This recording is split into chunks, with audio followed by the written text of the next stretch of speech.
नमस्कार दर्शकों, चेतना का विज्ञान डॉक्टर आमोद सचान की दृष्टि से इस खास एपिसोड में एक बार फिर आपका स्वागत है।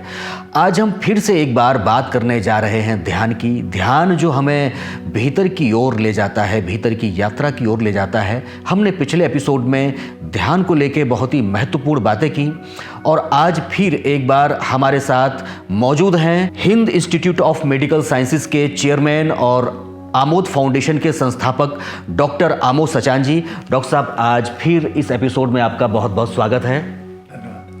जैसा कि हमारे प्रोग्राम का नाम है चेतना से विज्ञान डॉक्टर आमोद सचान की दृष्टि से, डॉक्टर साहब हम आपसे ये भी जानना चाहेंगे कि ध्यान और विज्ञान ये कितना पैरेलल है आपस में और इनका कितना संबंध है? क्या विज्ञान से ध्यान तक की यात्रा की जा सकती है? क्योंकि ध्यान से विज्ञान का सफ़र तो मुझे नहीं आइडिया है, इसमें क्या आगे का थोड़ा सा हमें समझाएं, हमारे दर्शकों को भी इस बारे में थोड़ा सा आइडिया दें। देखिए, एक बिल्कुल साधारण सी समझ है, ये शरीर, इसका मस्तिष्क और ये पूरा ब्रह्मांड, ये सब वैज्ञानिक तरीके से चल रहा है।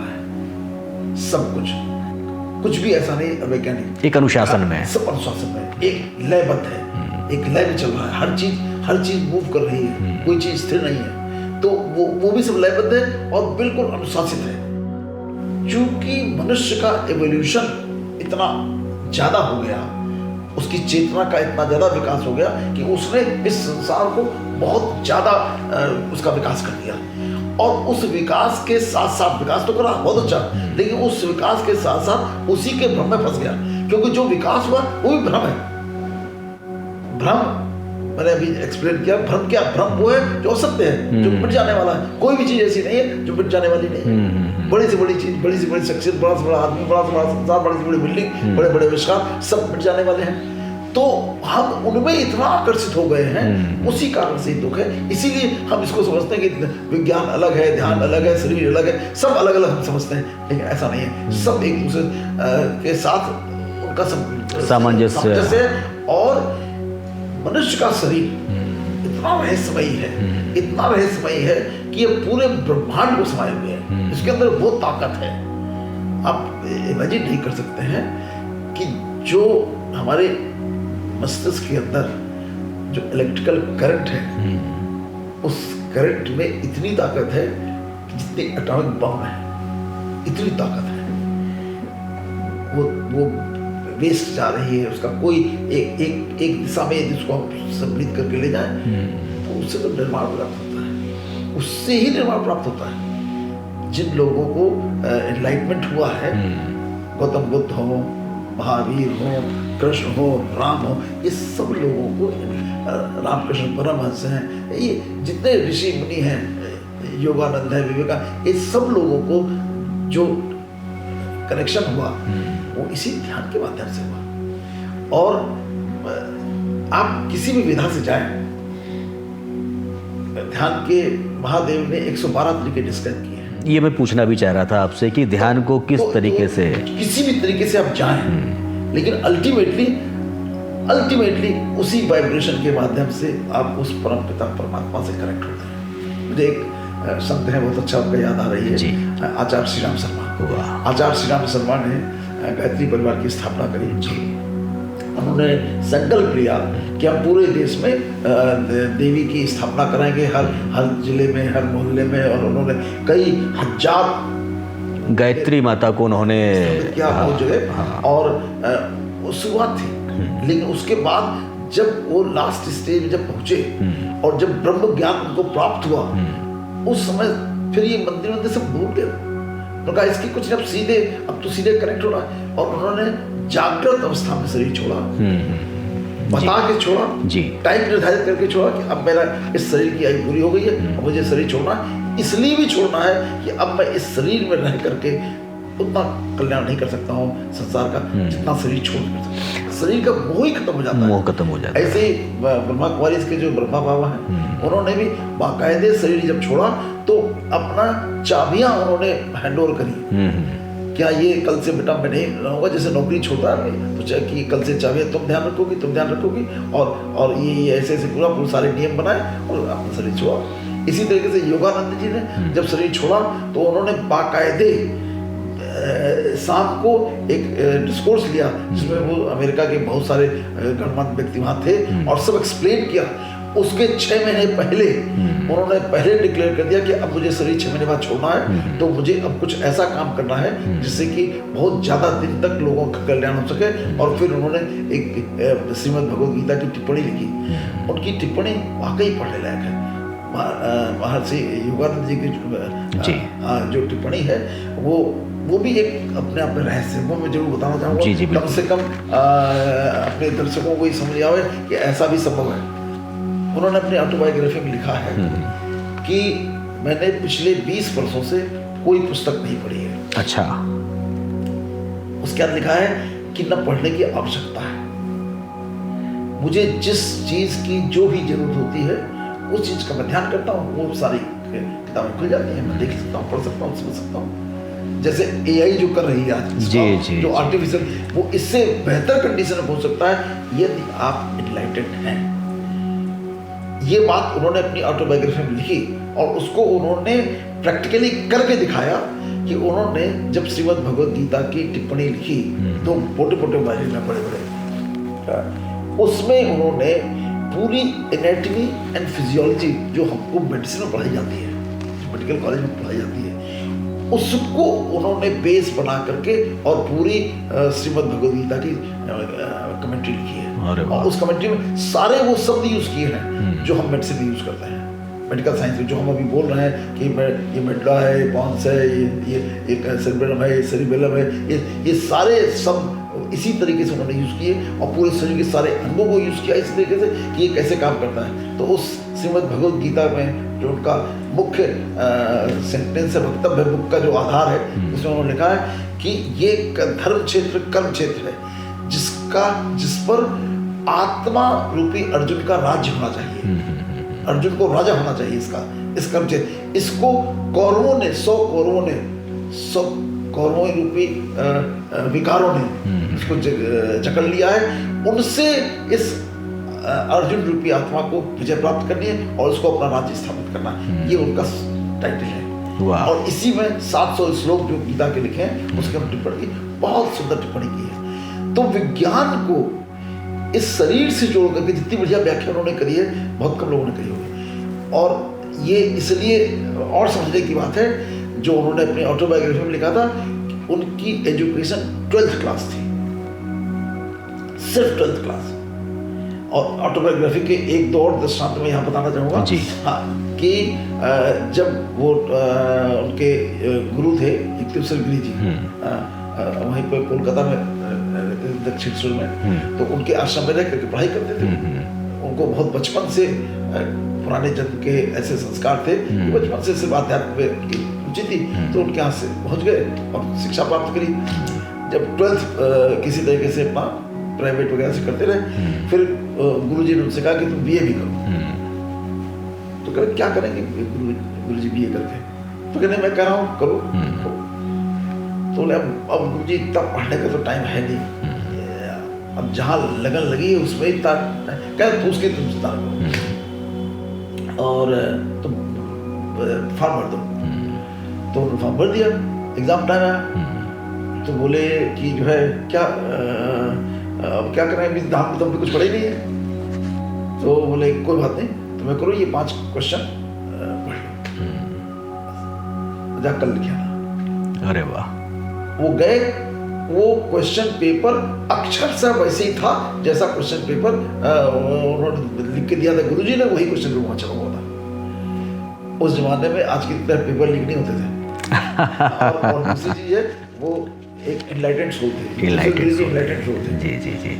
वो महावतार बाबा वाली सीरीज के महावतार बाबा के शिष्य थे लाड़ी मासा के शिष्य थे युक्तेश्वर गिरी जी के शिष्य थे योगानंद जी। तो योगानंद जी ने जब वो गए इस तरह से BA पास किया, मतलब एक्चुअली प्रैक्टिकली स्पीकिंग उन्होंने BA भी नहीं किया। और उन्होंने उस समय तक बंगाली और हिंदी थोड़ी बहुत आती थी, अंग्रेजी भी नहीं आती थी। उसके बाद चूंकि वो देख रहे थे कि मुझे क्या काम लेना है इस बच्चे से।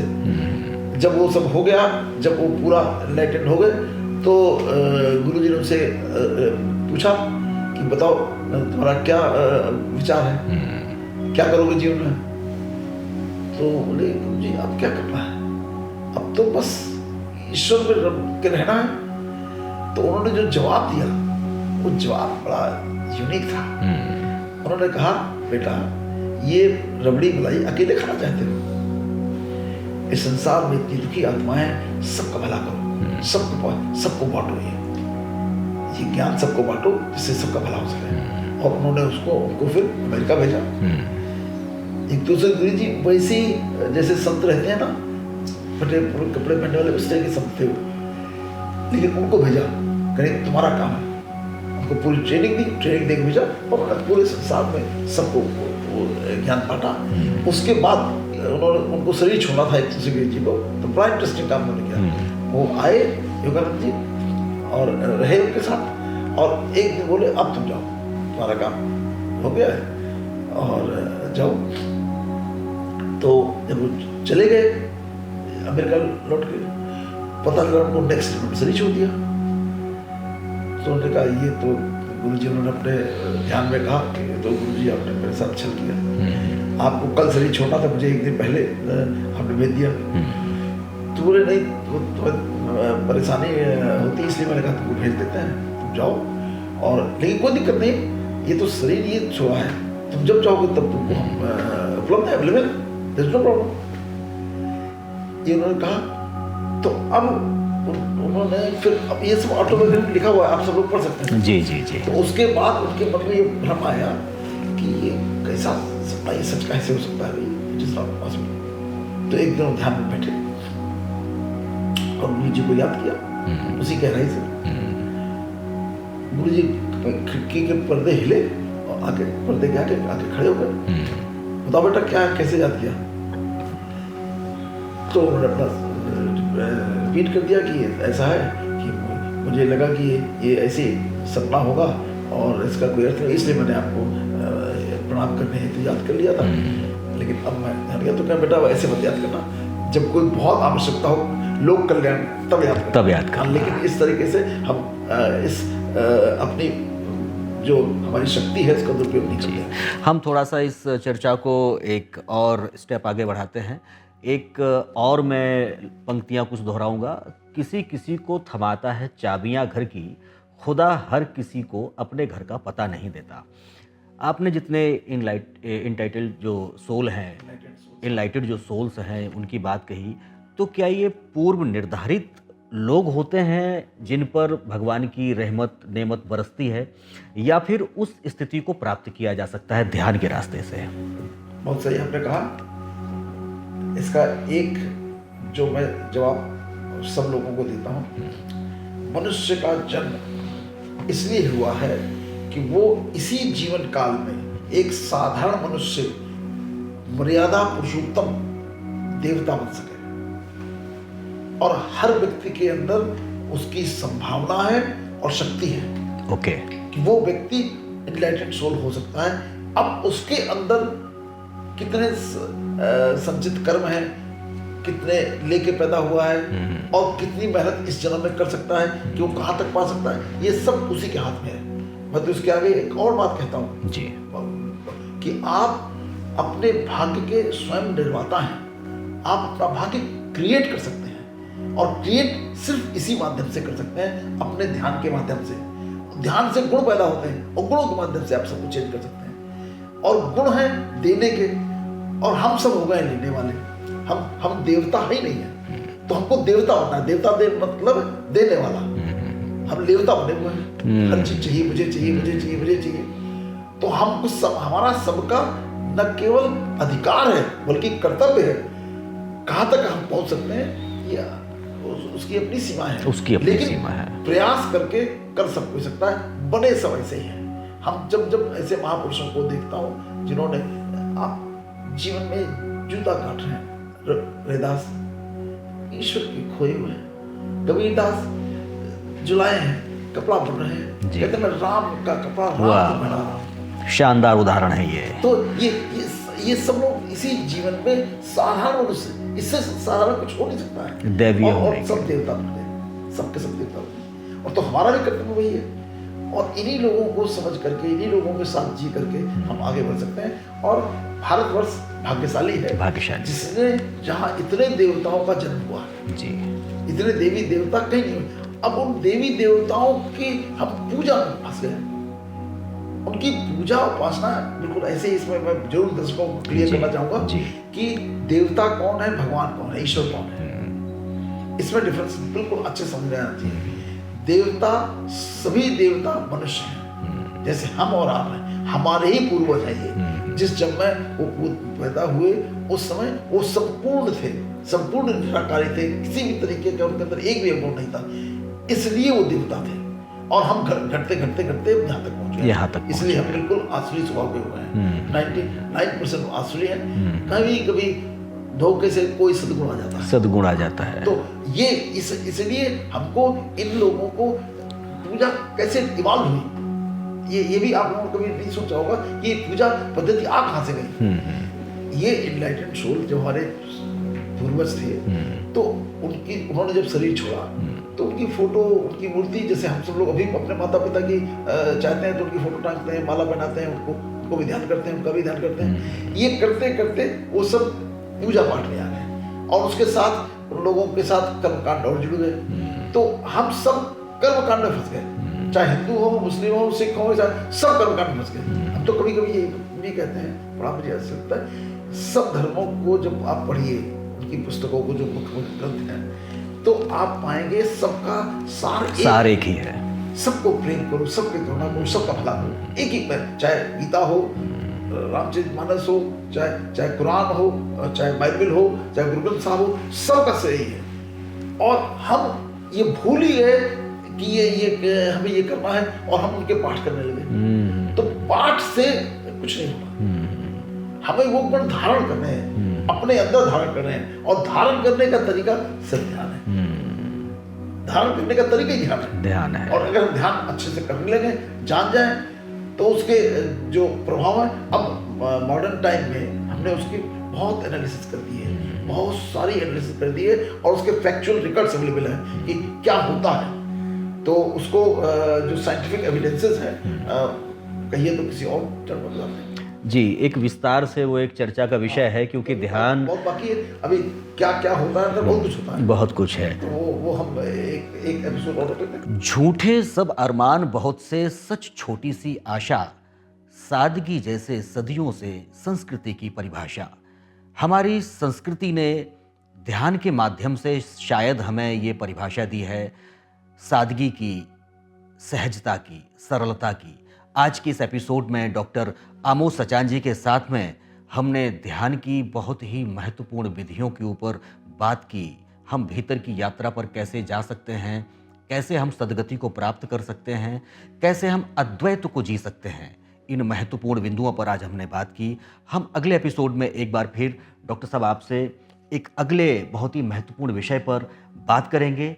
आज बस इतना ही डॉक्टर साहब, आज हम यहीं पर आपसे इजाज़त लेते हैं, विदा लेते हैं। अगले एपिसोड में हम फिर से आपसे रूबरू होंगे और एक ख़ास विषय पर आपसे फिर से बात करेंगे। आज के लिए नमस्कार।